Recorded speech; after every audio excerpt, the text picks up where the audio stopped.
Assalamualaikum warahmatullahi wabarakatuh. Alhamdulillahillazi arsala rasulahu bil huda wa dinil haqq lizruhu ala dini kullihi walau karihal musyrikun.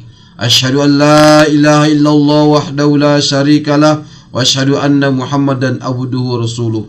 Allahumma sholli wa sallim wa barik ala sayyidina Muhammad wa ala alihi wa ashabihi wa azwajihi wa dzurriyyatihi wa ahli baitihi ajma'in, amma ba'du.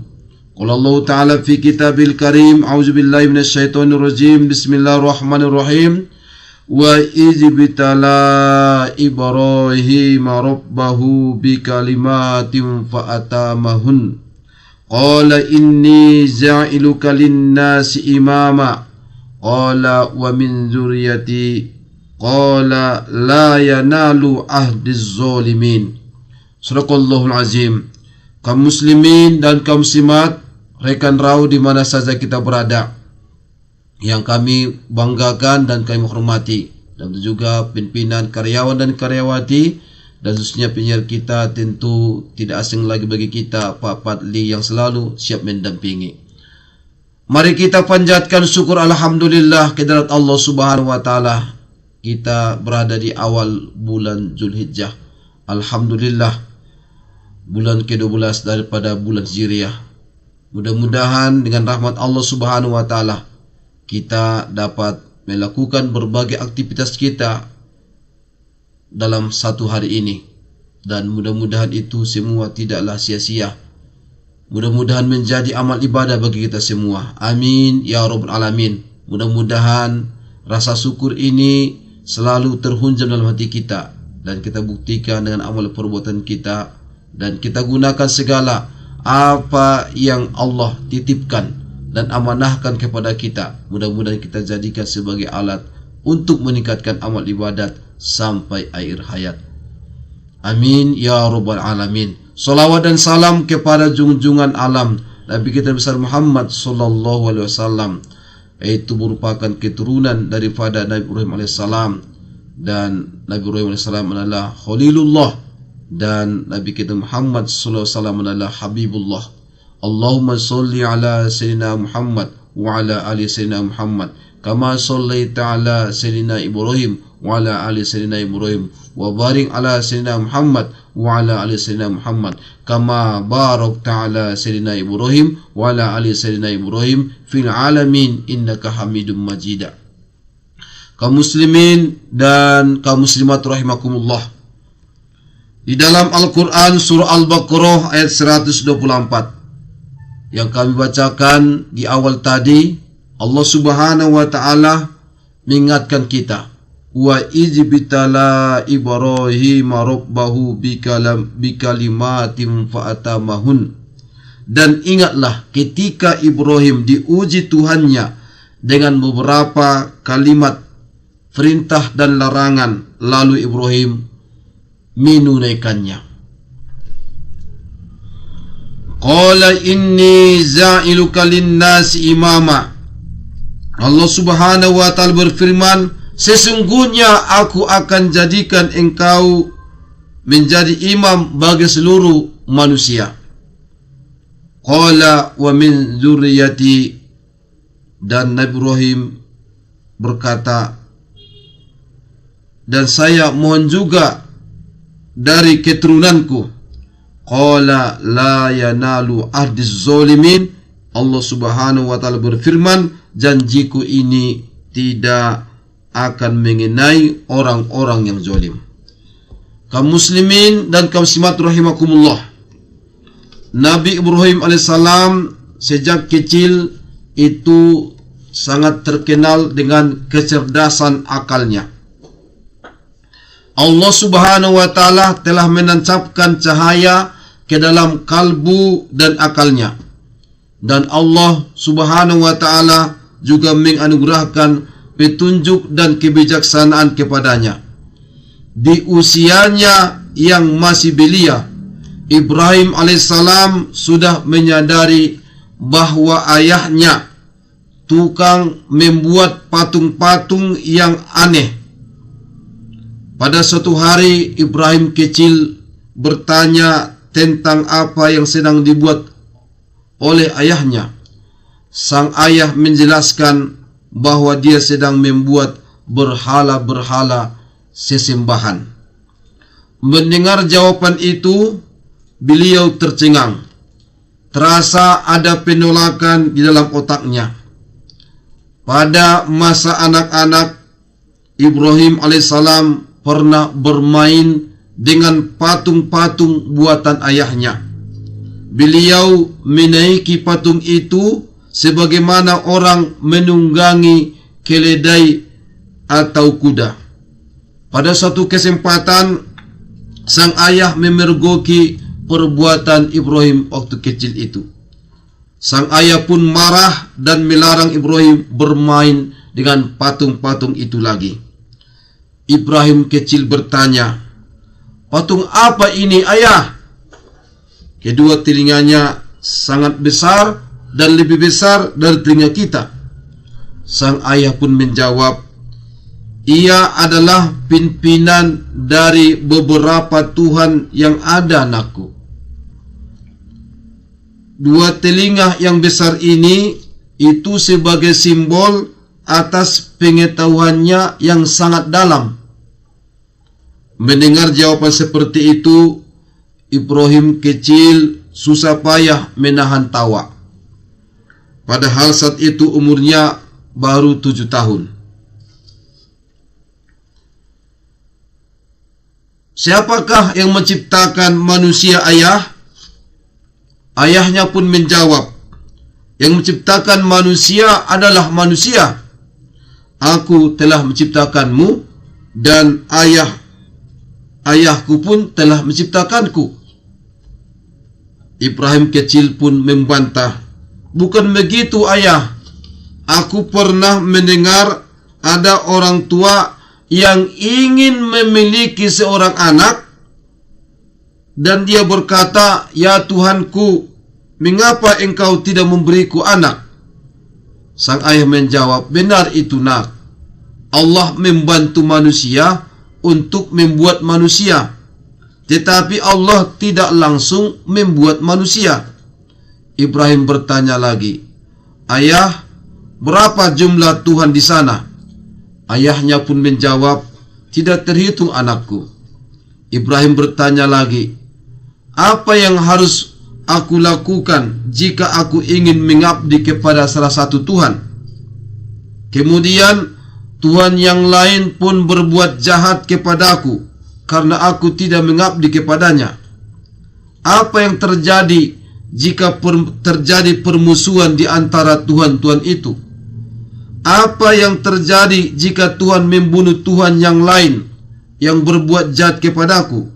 Apa yang harus kulakukan, ayah? Kelihatannya Tuhan itu juga akan membunuhku." Sang ayah pun tertawa geli.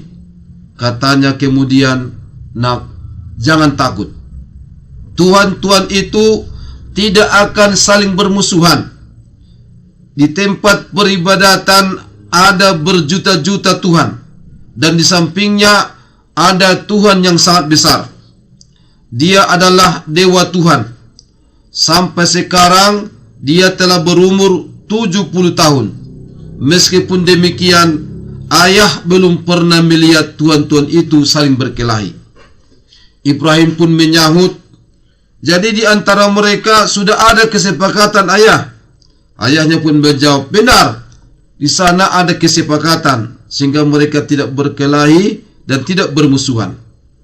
Ibrahim kembali bertanya, "Dari bahan apakah Tuhan-Tuhan itu dibuat, ayah?"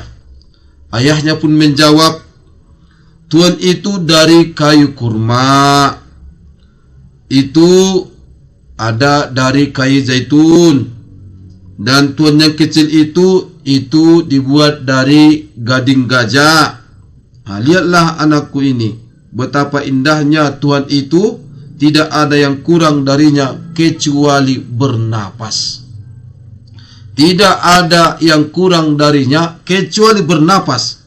Ibrahim bertanya, "Jika tidak ada Tuhan yang bernapas, lalu bagaimana mereka memberikan napas? Jika tidak ada Tuhan yang hidup, lalu bagaimana mereka memberikan kehidupan? Seharusnya mereka itu ayah bukan Tuhan, karena mereka tidak memiliki napas, sedangkan kita manusia punya napas. Mereka tidak hidup, sedangkan kita hidup. Bagaimanalah mereka memberikan napas kepada kita, lalu bagaimana mereka memberikan kehidupan kepada kita, sedangkan mereka tidak hidup? Tenggorokan sang ayah pun terasa tercekik mendengar perkataan itu. Sementara Ibrahim berkata dalam hati sambil memendam kemarahan, "Jika sudah besar aku nanti, aku akan mematahkan kepala patung-patung itu dengan kapak." Dan Ibrahim pun berkata lagi, "Jika Tuhan membantu membuat manusia, bagaimana mungkin manusia dapat membuat Tuhan? Jika Tuhan terbuat dari kayu, maka membakar kayu adalah sebuah kesalahan besar. Katakanlah kepadaku, ayah, mengapa ayah membuat Tuhan dan mengapa ayah membantu Tuhan dan membuat Tuhan?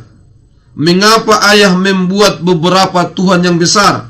Mengapa Tuhan tidak membantu ayah untuk membuat anak yang banyak, sehingga ayah menjadi orang yang paling kuat di negeri ini?" Dialog itu berakhir dengan pukulan sang ayah terhadap Ibrahim kecil. Saudaraku, hari berganti bulan dan bulan pun berganti menjadi tahun. Ibrahim pun kini sudah tumbuh dewasa, namun hatinya masih dipenuhi kedengkian di masa kecilnya terhadap patung-patung sesembahan yang dibuat oleh ayahnya sendiri. Beliau pun juga paham bagaimana mungkin seorang yang berakal membuat patung dengan tangannya, kemudian ia bersujud kepada patung buatannya sendiri. Ibrahim memperhatikan patung-patung itu. Mereka tidak makan, tidak minum, tidak berbicara, dan hatinya pun tidak condong kepada yang lain. Bagaimana bisa manusia beranggapan bahwa patung-patung itu memiliki manfaat dan patung-patung itu memiliki mudarat? Ibrahim mudah disiksa oleh pikiran-pikiran seperti itu. Mungkinkah seluruh kaumnya melakukan kesalahan, sedangkan hanya dirinya sendiri yang benar? Bukankah itu sangat mengherankan?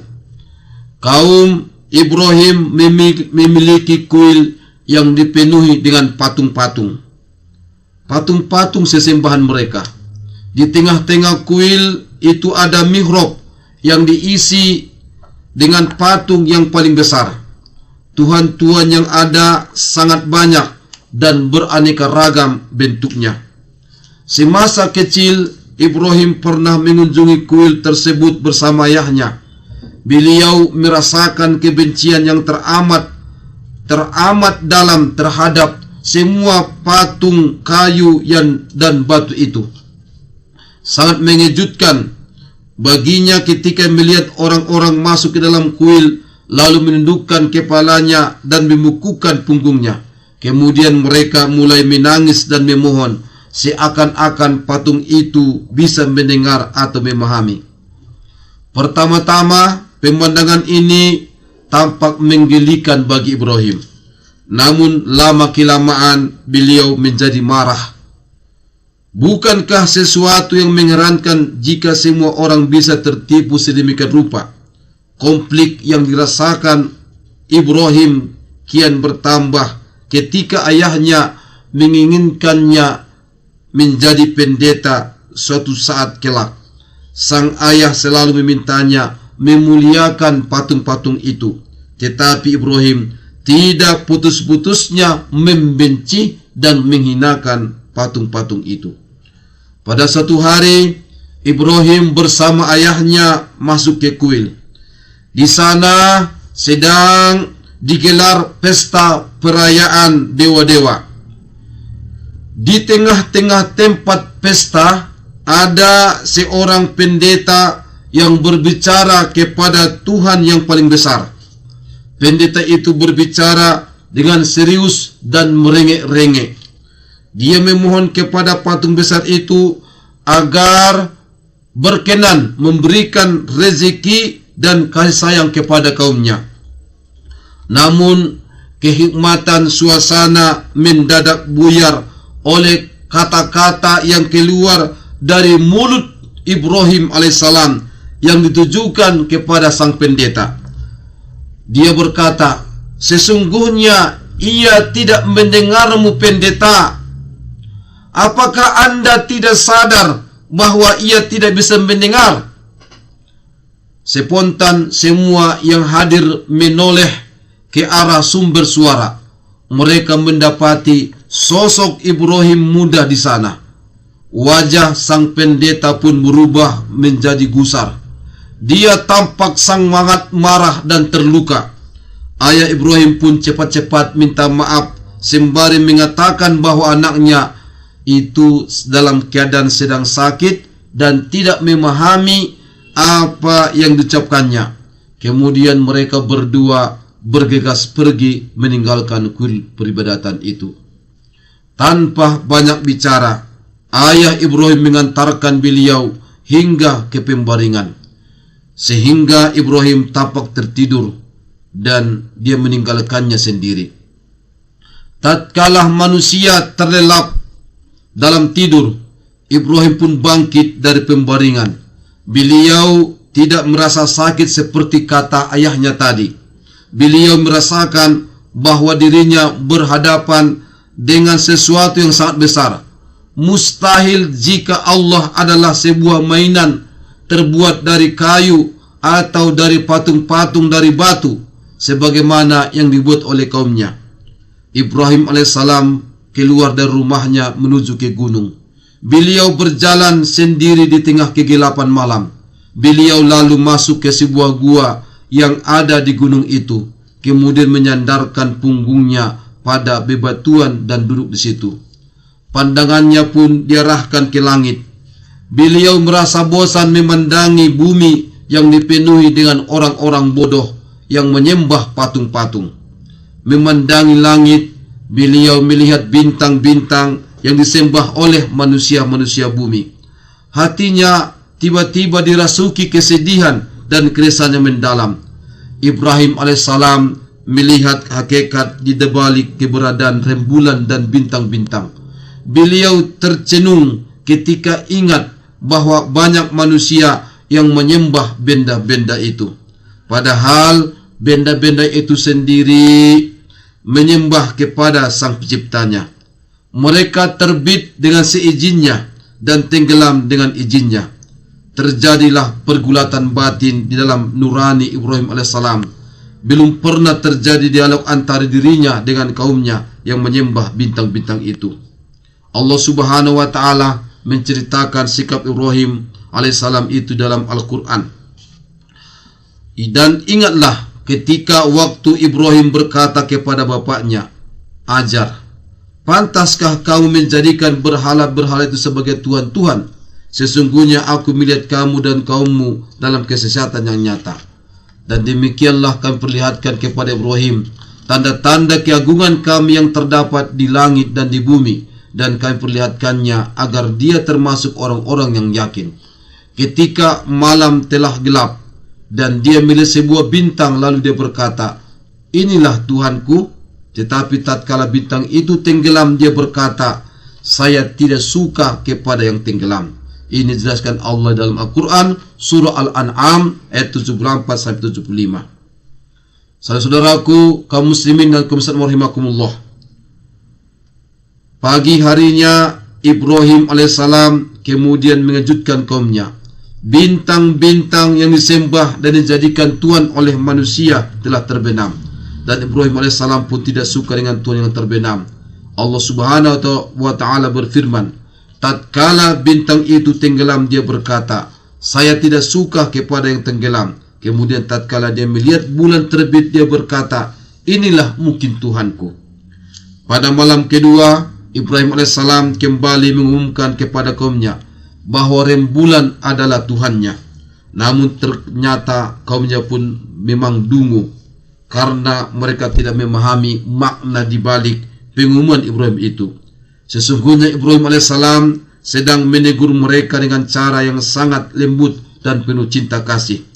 Bagaimana mungkin mereka menyembah Tuhan yang lenyap lalu tampak, yang tenggelam kemudian terbit lagi? Pantaskah Tuhan itu seperti itu disembah? Kaum Ibrahim pun tidak memahami ini. Maka Ibrahim alaihissalam mengulanginya dengan rembulan. Namun rembulan itu sama saja seperti bintang-bintang, ia terbit dan terbenam. Dan dalam Al-Quran surah Al-An'am 77, Allah Subhanahu wa taala menjelaskan, tetapi setelah bulan itu terbenam, dia berkata, sesungguhnya jika Tuhanku tidak memberi petunjuk kepadaku, pastilah aku termasuk orang-orang yang sesat. Saudaraku kaum muslimin kaum muslimat rahimakumullah, Ibrahim alaihissalam mengumumkan kepada kaumnya tentang penolakannya terhadap ketuhanan bulan. Beliau menghancurkan akidah ketuhanan bulan dengan cara yang halus. Bagaimana mungkin manusia menyembah Tuhan yang terbit dan tenggelam? Sesungguhnya jika Tuhanku tidak memberi petunjuk kepadaku, Ibrahim hendak menjelaskan kepada kaumnya bahwa beliau memiliki Tuhan di luar Tuhan-Tuhan yang mereka sembah. Namun semua ini nyatanya tidak mereka pahami. Kemudian beliau berusaha mengajukan argumentasi kepada kaumnya yang menyembah matahari, bulan dan bintang-bintang. Allah Subhanahu wa taala berfirman, kemudian tatkala ia Ibrahim melihat matahari terbit, dia berkata, inilah Tuhanku, ini yang lebih besar. Maka tatkala matahari itu terbenam, dia berkata, hai kaumku, sesungguhnya aku berlepas diri dari apa yang kau persekutukan. Sesungguhnya aku menghadapkan diri kepada Rob yang menciptakan langit dan bumi dengan cenderung kepada agama yang benar, dan aku bukanlah termasuk orang-orang yang mempersekutukan sesuatu dengan Tuhan. Saudaraku kaum muslimin rahimakumullah, penyangkalan Ibrahim alaihissalam atas akidah ketuhanan matahari adalah akhir dari perjalanannya bersama penyembahan terhadap bintang-bintang. Ibrahim alaihissalam mengumumkan bahwa matahari adalah Tuhannya karena ia bintang yang paling besar. Ini adalah cara beliau mengingatkan kaumnya, tetapi hati mereka tidak merasa tersentuh. Mereka yang menyembah matahari tidak merasa bahwa diri mereka hanya menyembah makhluk. Matahari memang sangatlah besar, tetapi sang penciptalah yang lebih besar, yang maha besar. Setelah mengumumkan bahwa matahari adalah Tuhannya, Ibrahim alaihissalam menunggu malam turun. Saat matahari tenggelam di ufuk barat, ia tenggelam seperti tuan-tuan yang lain yang terbit dan tenggelam. Usai mengumumkan bahwa dirinya tidak menyembah Tuhan matahari dan tidak menyembah bulan, tidak menyembah bintang-bintang, maka usailah perjalanan rohani Ibrahim alaihissalam yang pertama dalam menunjukkan sang pencipta langit dan bumi, Allah. Beliau kini pun tidak ikut campur dengan apa yang mereka lakukan. Argumentasi Ibrahim alaihissalam mampu menampakkan kebenaran. Mulailah terjadi perselisihan antara Nabi Ibrahim alaihissalam dengan kaumnya, para penyembah matahari, para penyembah bulan, para penyembah bintang tidak tinggal diam. Maka mereka mulai mendebat, mengancam dan meneror Ibrahim alaihissalam. Beliau menjawab bantahan dan ancaman mereka sebagaimana dirangkumkan oleh Allah Subhanahu wa taala dalam Al-Qur'an.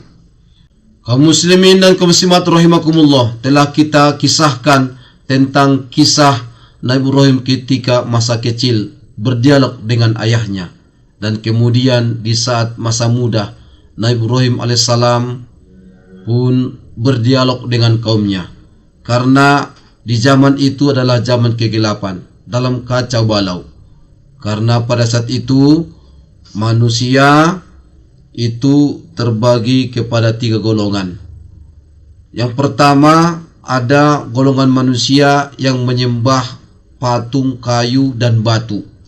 Dan yang kedua, ada golongan manusia yang menyembah bintang, bulan, dan matahari.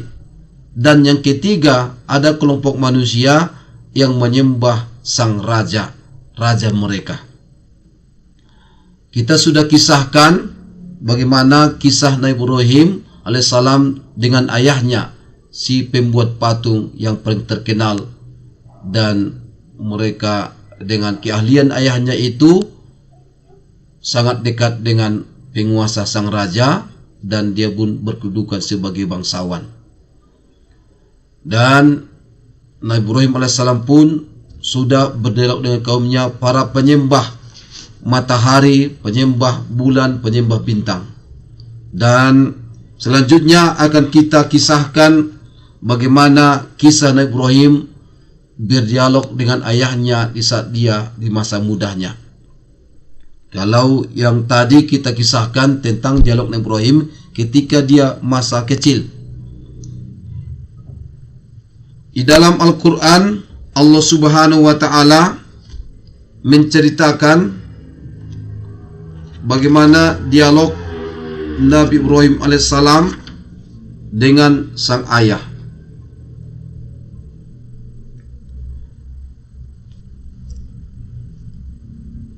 Maha suci Allah yang telah meneguhkan hati Nabi Ibrahim alaihissalam. Allah Subhanahu wa Ta'ala telah menunjukkan kepada Ibrahim alaihissalam kekuasaannya yang ada di langit dan yang ada di bumi. Bersamaan dengan keislamannya antara dirinya dengan para penyembah berhala, mulai saat itu bentuk permusuhan menjadi besar, dan ayahnya sendiri berdiri sebagai tokoh utama dari musuhnya. Karena profesi sang ayah dan keluhurannya dan kepercayaan masyarakat kepada dia sebagai pembuat patung-patung berhala yang disembah oleh banyak orang. Jadi ayahnya ini adalah si pembuat patung yang paling terkenal dan yang paling ahli, dan itulah yang disembah oleh banyak orang. Ibrahim alaihissalam pun keluar dengan mengajak kaumnya untuk hanya menyembah Allah Subhanahu wa Ta'ala saja. Beliau mengumandangkan kebenaran dengan berapi-api dan semangat yang membara, sebagaimana diilustrasikan di dalam Al-Quran. Ketika Ibrahim berkata kepada bapaknya dan kaumnya, "Patung-patung apakah ini yang kamu tekun beribadah kepadanya?" Nabi Ibrahim bertanya. Mereka pun menjawab, "Kami mendapati bapak-bapak kami menyembahnya." Ibrahim pun berkata, "Sesungguhnya kamu dan bapak-bapakmu berada di dalam kesesatan yang nyata." Mereka pun menjawab, "Apakah kamu datang kepada kami dengan sungguh-sungguh, ataukah kamu termasuk orang yang bermain-main?"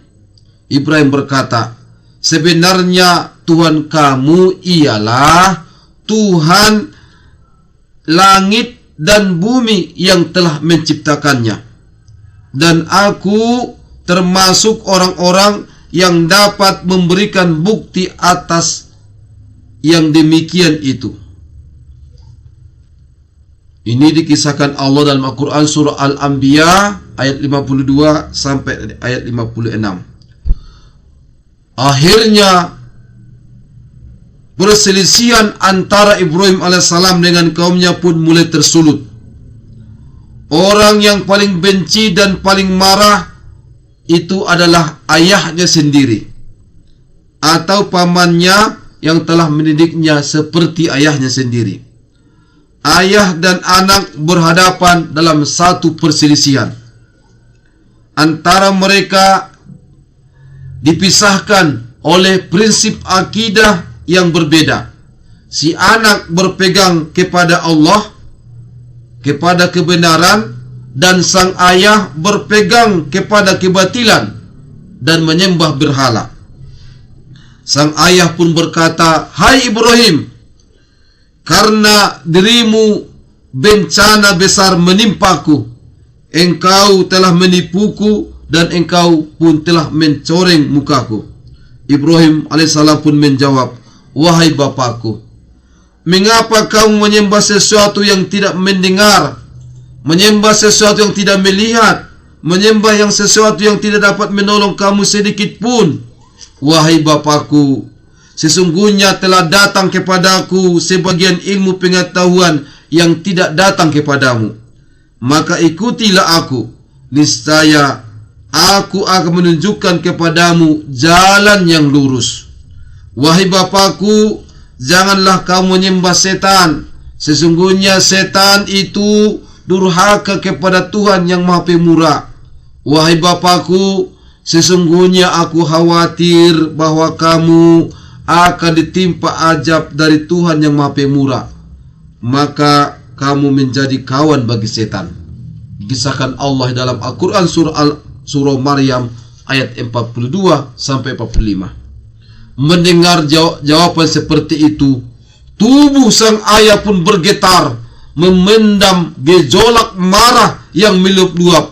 Kemudian ia berkata, bencikah kamu kepada Tuhan-Tuhanku, wahai Ibrahim? Jika kamu tidak berhenti, maka niscaya kamu akan kurajam, dan tinggalkanlah aku buat waktu yang lama. Al-Quran surah Maryam ayat 46. Ayat ini tentu mengandung makna. Jika engkau tidak menghentikan ajakanmu itu, maka aku akan merajammu. Ini adalah kata sang ayah kepada Ibrahim. Aku akan membunuhmu dengan melempar batu-batu ini kepadamu. Ini adalah hukuman bagi orang yang melawan Tuhan. Pergilah dari rumahku, aku tidak ingin melihatmu lagi. Itulah kata-kata amarah daripada sang ayah kepada Ibrahim alaihissalam. Konflik itu pun berakhir dengan diusirnya Ibrahim alaihissalam dari rumah ayahnya. Dia juga diancam akan dibunuh dengan dilempari batu. Kendati demikian, Ibrahim alaihissalam masih bersikap sebagai seorang anak yang berbakti kepada orang tua dan sebagai nabi yang mulia. Beliau berbicara kepada ayahnya dengan etika para nabi. Ibrahim alaihissalam berkata kepada ayahnya sebagai jawaban atas penghinaannya, pengusirannya, dan ancaman pembunuhannya. Semoga keselamatan dilimpahkan kepadamu, ayah. Aku akan memintakan ampun bagimu kepada Tuhanku. Sesungguhnya dia sangat baik kepadaku, dan aku akan menjauhkan diri darimu dan dari apa yang kamu seru selain Allah. Dan aku akan berdoa kepada Tuhanku. Mudah-mudahan aku tidak akan kecewa dengan berdoa kepada Tuhanku. Ibrahim alaihissalam pun pergi dari rumah ayahnya. Beliau meninggalkan kaumnya dan orang-orang yang menyembah selain Allah itu. Dalam hatinya, Ibrahim alaihissalam memiliki suatu rencana. Beliau tahu bahwa akan diadakan upacara pesta besar-besaran di tepi sungai. Semua orang pergi ke sana. Mereka akan berada di sana hingga upacara selesai, dan kota pun sepi penghuni. Ibrahim alaihissalam berjalan dengan hati-hati. Beliau melangkahkan kakinya menuju kuil peribadatan. Sebagaimana diperkirakan, saat itu jalan yang menuju ke kuil sepi dan tak ada kilabat sesosok manusia pun. Kuil peribadatan ditinggalkan karena semua orang menghadiri upacara pesta di tepi sungai. Akhirnya Ibrahim alaihissalam berhasil memasuki kuil itu. Di tangannya tergenggam sebilah kapak yang tajam. Di pandangannya lah berhala-berhala yang terbuat dari batu dan kayu. Lalu pandangannya pun beralih kepada makanan-makanan yang ditaruh di bawahnya sebagai nazar atau hadiah. Beliau mendekati salah satu berhala yang paling besar seraya bertanya, makanan yang ada di hadapanmu telah dingin. Mengapa engkau tidak memakannya? berhala itu diam tak bergerak. Tentu saja kemudian Ibrahim alaihissalam bertanya kepada berhala-berhala yang ada di sekitarnya, apakah kamu tidak makan? Ibrahim alaihissalam pun memang sengaja mengejek mereka. Beliau tahu pasti berhala-berhala itu tidak dapat berbicara. Beliau kembali bertanya kepada mereka, kenapa kamu tidak menjawab? Kapak yang digenggamnya erat-erat lalu diangkat ke atas. Ibrahim alaihissalam mulai menebangi berhala-berhala yang disembah oleh orang-orang sesat itu.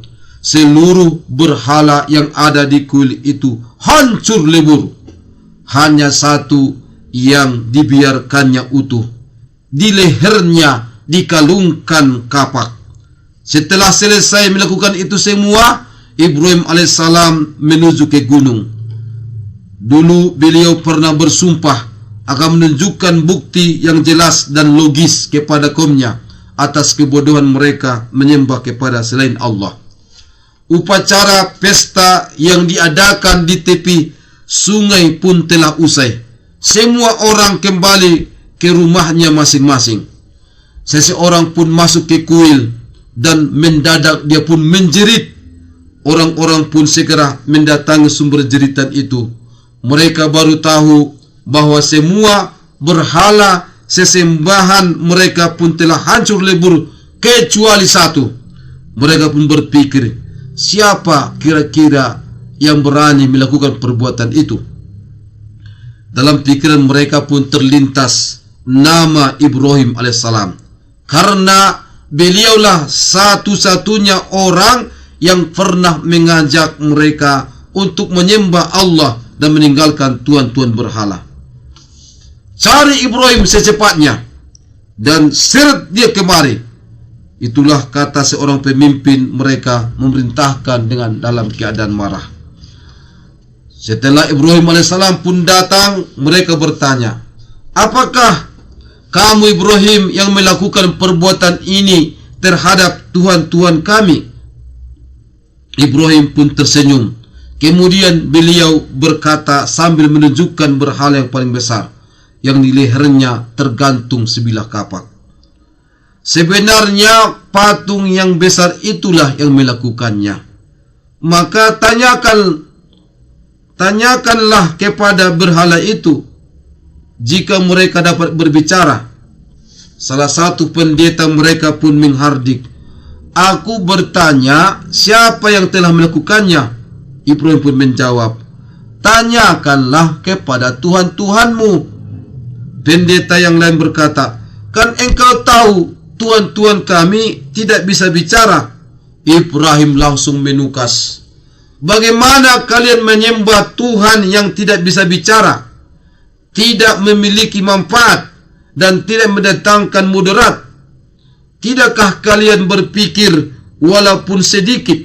Di mana otak kalian? Aku telah menghancurkan semua berhala, tapi Tuhan berhala kalian yang besar itu hanya diam membisu tanpa berbuat apa-apa. Berhala-berhala kalian itu tidak bisa menjaga dirinya dari kehancuran. Lalu bagaimana mungkin mereka dapat memberikan kebaikan dan manfaat kepada kalian? Tidakkah kalian berpikir, aku telah mengalungkan kapak di leher Tuhan berhala yang paling besar, tetapi ia tidak berkata, mengapa engkau melakukan itu semua? Apa yang kau lakukan itu kepadaku? Sungguh, ia tidak dapat berbicara, tidak bisa mendengar, tidak mampu bergerak, tidak memberikan mudarat atau manfaat. Sesungguhnya Tuhan-Tuhan itu tidak memiliki sesuatu. Mereka hanyalah sebuah batu. Bagaimana mungkin manusia menyembah sebongkah batu? Di mana akal kalian? Inilah saudaraku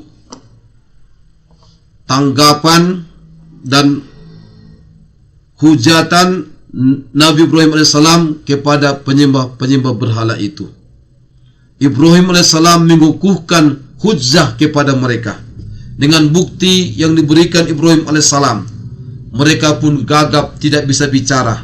Ibrahim alaihissalam juga mendebat mereka dengan logis, namun mereka telah menetapkan untuk menghukum mati Ibrahim alaihissalam dengan dibakar hidup-hidup. Kemarahan para pendeta pun memuncak, begitu juga dengan para pengikutnya, dan digelarlah pengadilan yang menggelikan, yang di dalamnya menuduh Ibrahim alaihissalam telah melakukan kejahatan besar dan memutuskan bahwa Ibrahim alaihissalam harus dibakar hidup-hidup. Masalah yang terjadi bukanlah masalah perbenturan pemikiran, asas, akidah, ataupun nilai-nilai kehidupan. Hanya karena Ibrahim alaihissalam meminta sebagai penghinaan kepada mereka untuk memperhatikan berhala yang paling besar. Beliau menuduh bahwa berhala yang besar itulah yang telah menghancurkan tuan-tuan yang lain.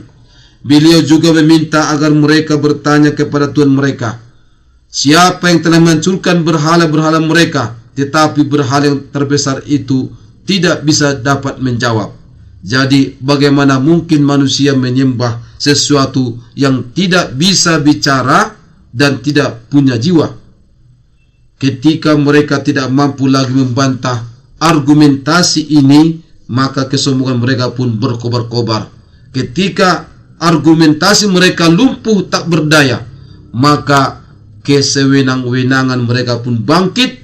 Mereka menetapkan Ibrahim alaihissalam harus dihukum mati dengan dibakar hidup-hidup.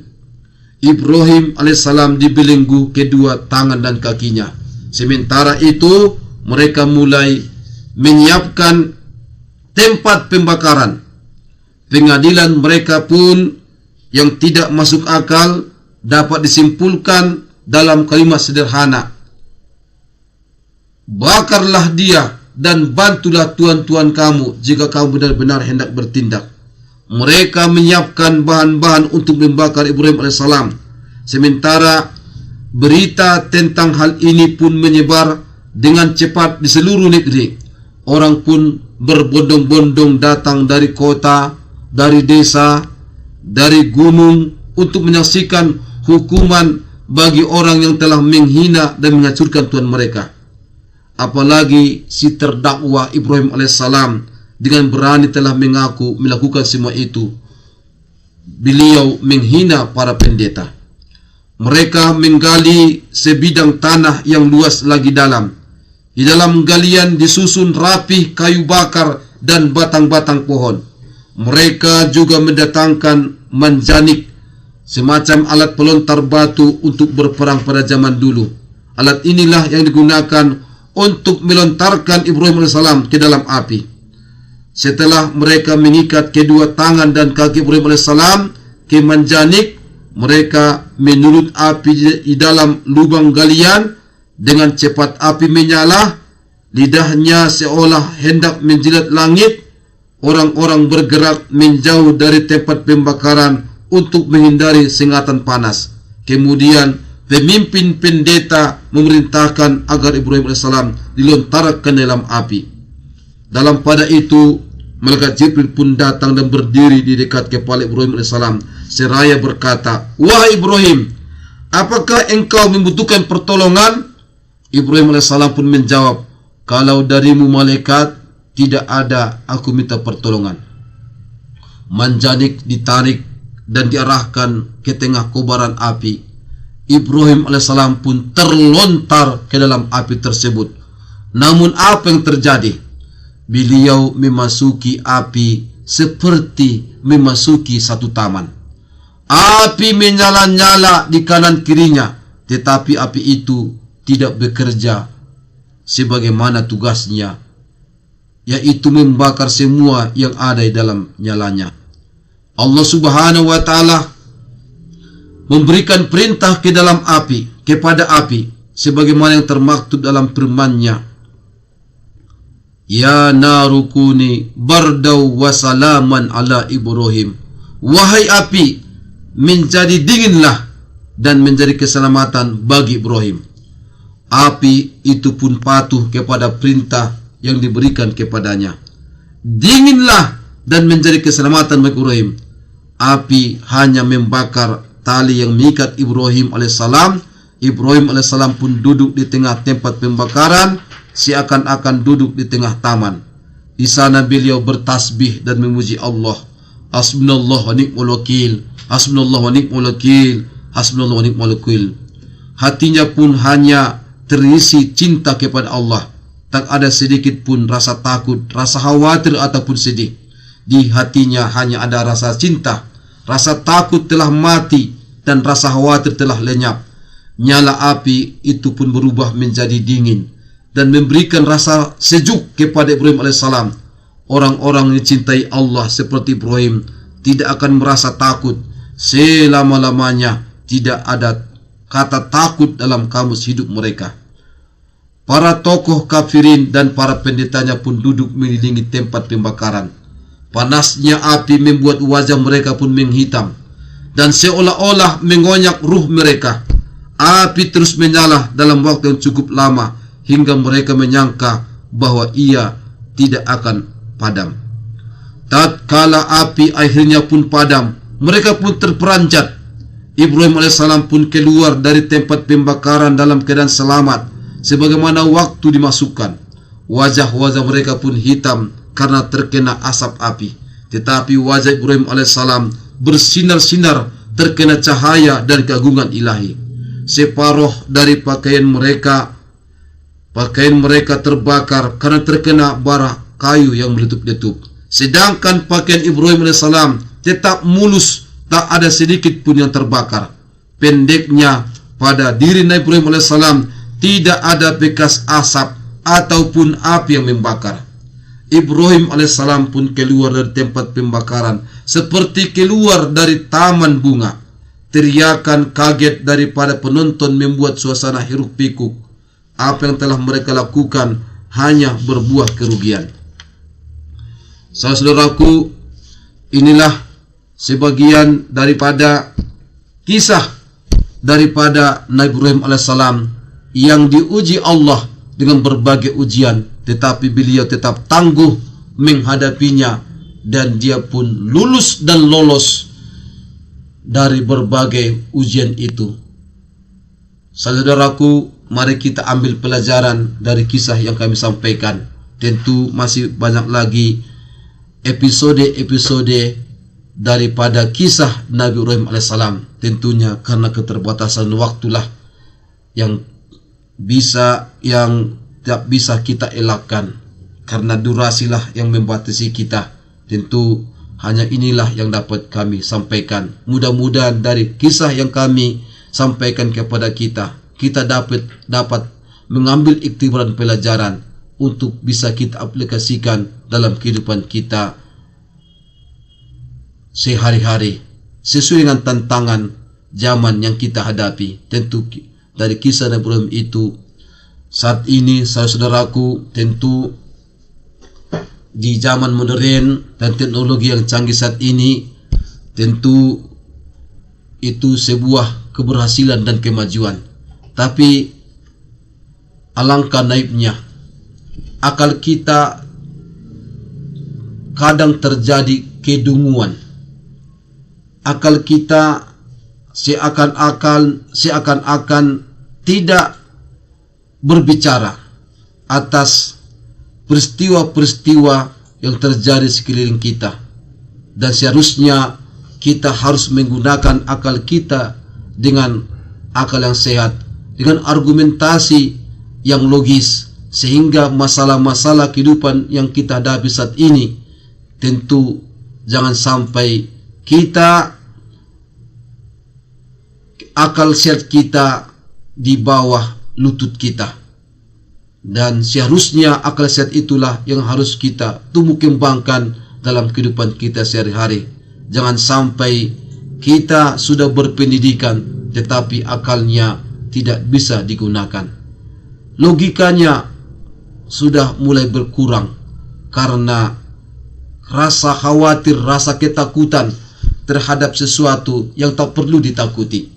Inilah mungkin yang dapat kita ambil hikmah dan pelajarannya. Mudah-mudahan kita diberikan Allah hidayah dan petunjuk untuk selalu menggunakan akal kita sehingga kita mampu memurnikan akidah kita semurni-murninya tanpa mempersekutukan sesuatu pun dengan Allah. Jangan sampai kita menyembah sesuatu selain Allah, menyembah matahari, menyembah bulan, menyembah bintang, atau kayu, atau bisa jadi menyembah alat teknologi yang dihasilkan oleh manusia, sehingga waktu kita pun habis untuk menggunakan dan mengoperasikan alat teknologi itu, dan kita pun lupa beribadah. Na'udzubillah min dzalik. Demikian yang dapat kami sampaikan. Wallahu muwaffiq ila aqwamit thoriq, billahi taufiq wal hidayah. Assalamualaikum warahmatullahi wabarakatuh.